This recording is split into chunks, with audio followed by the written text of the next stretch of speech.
علی علی علی مولا علی جان چمن تو شیری سخن تو رب کا دہن تو شاہ زمن تو جان چمن تو شیری سخن تو رب کا دہن تو شاہ زمن تو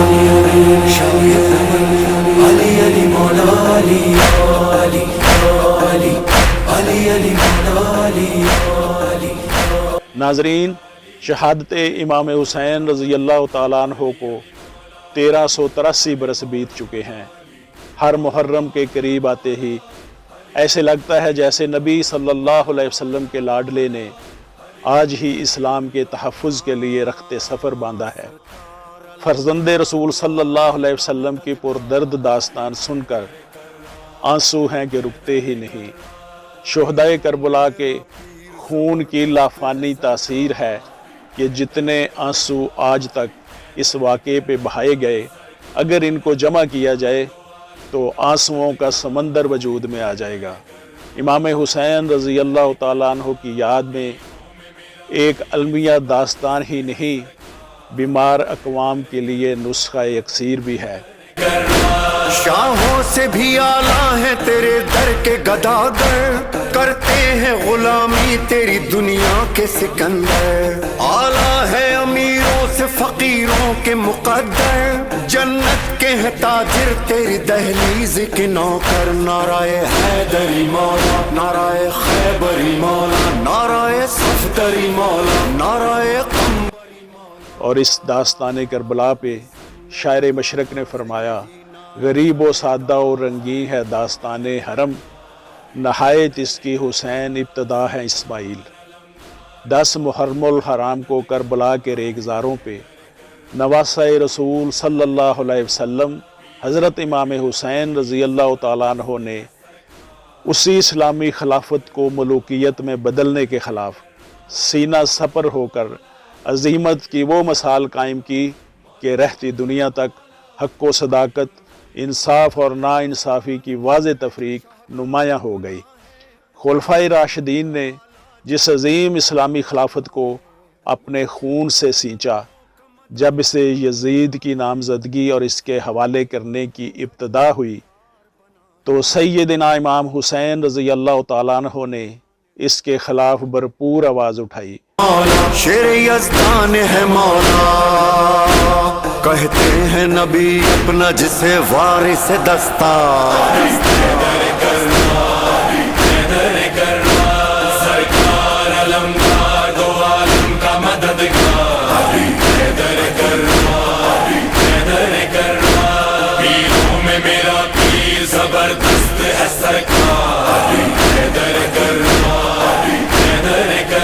اور اہل کوفہ نے ہزاروں کی تعداد میں خط بھیج کر آپ رضی اللہ تعالی عنہ کو قیادت کے لیے کوفہ بلایا۔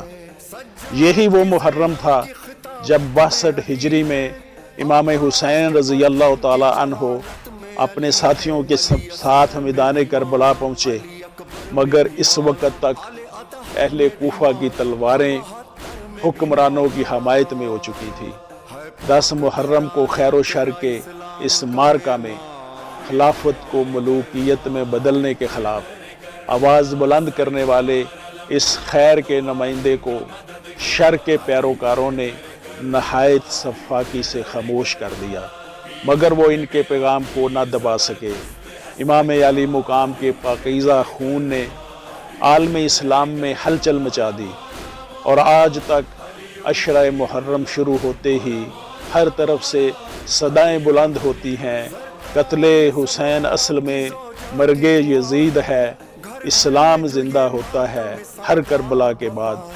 کربلا میں شہید ہونے والے نامور شہداء میں حسین بن علی رضی اللہ تعالی عنہ، عباس علمدار، جعفر بن علی، عبداللہ بن علی، عثمان بن علی، محمد بن علی، ابو بکر بن علی، علی بن حسین جو کہ علی اکبر کے نام سے جانے جاتے ہیں، عبداللہ بن حسین، ابو بکر بن حسن، عبداللہ بن حسن، قاسم بن حسن، عون بن عبداللہ، محمد بن عبداللہ، جعفر بن عقیل، عبد الرحمن بن عقیل، عبداللہ بن عقیل، مسلم بن عقیل، عبداللہ بن مسلم، محمد بن ابو سعید شامل ہیں، اور کل 72 افراد شہید ہوئے۔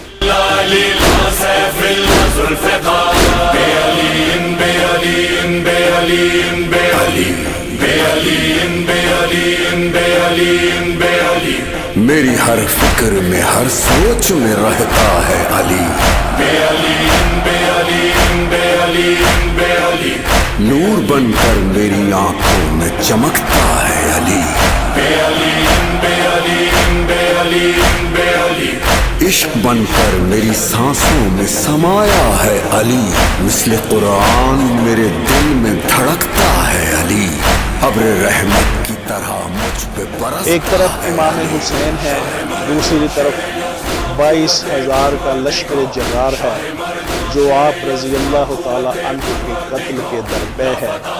یزیدی لشکر نے نہر فرات پہ قبضہ کر رکھا ہے، مولا علی کی اولاد پیاسی ہے، نبی صلی اللہ علیہ وسلم کی آل پیاسی ہے، معصوم علی اصغر 6 ماہ کا بچہ پیاس سے بلک رہا ہے، معصوم سکینہ پیاس سے تڑپ رہی ہے۔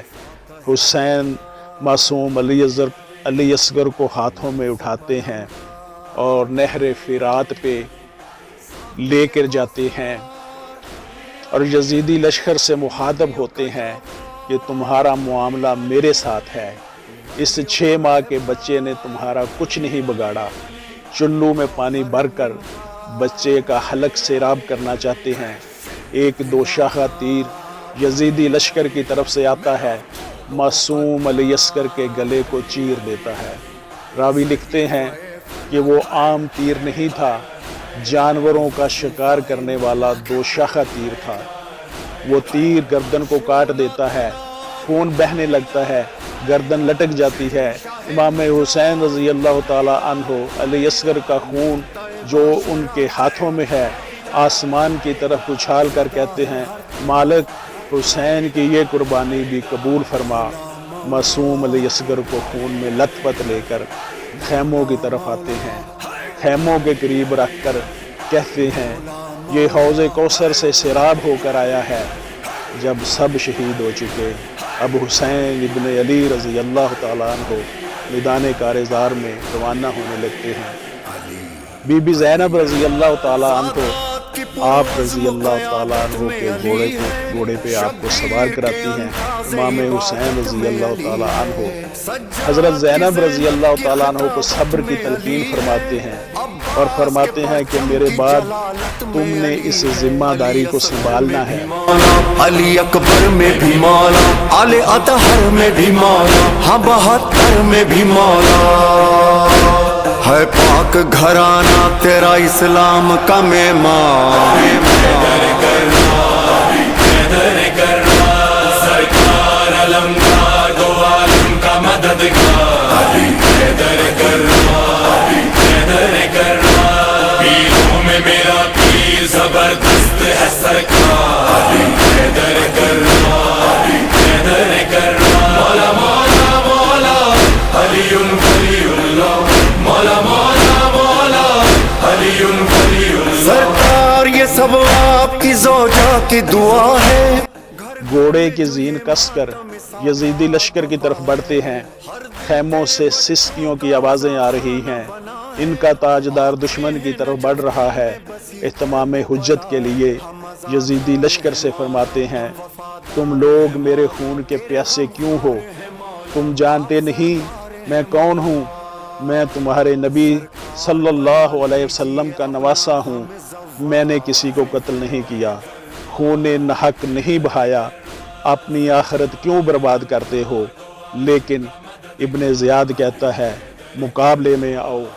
آپ مقابلے میں چلے جاتے ہیں، آپ میدان میں پہنچتے ہیں، گھوڑے کو اڑ لگاتے ہیں، لشکر باطل سے ٹکراتے ہیں، وہ بھیڑ بکریوں کی طرح آگے بھاگتے ہیں۔ آواز آتی ہے یہ کون ذی وقار ہے، بلا کا شاہ سوار ہے، لباس ہے پھٹا ہوا غبار سے اٹا ہوا، تمام جسم نازنین چھدا ہوا کٹا ہوا، یہ نبی کا نور عین ہے، یہ بال یقین حسین ہے۔ امام علی مقام کو یزیدی لشکر گھیر لیتا ہے، تیر برساتے ہیں، تلواروں کی ضرب لگاتے ہیں، نیزوں میں جسم مبارک کو پرو دیتے ہیں۔ جب آپ کے لباس کو جدا کیا گیا تو آپ رضی اللہ تعالیٰ عنہ کے پیراہن میں 122 سوراخ تیروں کے تھے، 38 زخم تلواروں کے اور 34 زخم نیزوں کے تھے۔ گھوڑے کی زین سے نیچے زمین پہ تشریف لاتے ہیں، بدن چھلنی ہے، لب پہ آہ نہیں، زمین پہ آتے ہی پیشانی سجدے میں رکھتے ہیں اور کہتے ہیں مالک گھر لٹا کے، بچے لٹا کے، سب کچھ قربان کر کے، اپنے بدن کو زخموں سے چھلنی کروا کے تیرے حضور سر کو جھکا کر یہ اقرار کرتا ہوں کہ حسین تیری تقدیر پہ راضی ہے۔ مالک تو بھی بتا، کیا تو بھی حسین سے راضی ہے؟ سر حسین سجدے میں ہے، ایک بدبخت آتا ہے، سر کاٹ کر تن سے جدا کر دیتا ہے اور سر کو نیزے کی نوک پہ چڑھا دیا جاتا ہے۔ یہ کیسا سر ہے جو کٹ کر بھی سر بلند ہے، اور یہ تا قیامت سر بلند ہی رہے گا، سر بلند ہی رہے گا۔ اس پیاسے پہ علی شیر خدا کو ناز ہے، اس نواسے پہ محمد مصطفیٰ کو ناز ہے، اوروں نے بھی سجدے کیے، اس کا عجب انداز ہے، اس نے وہ سجدہ کیا جس پہ خدا کو ناز ہے۔ میر محمد امین ایڈوکیٹ۔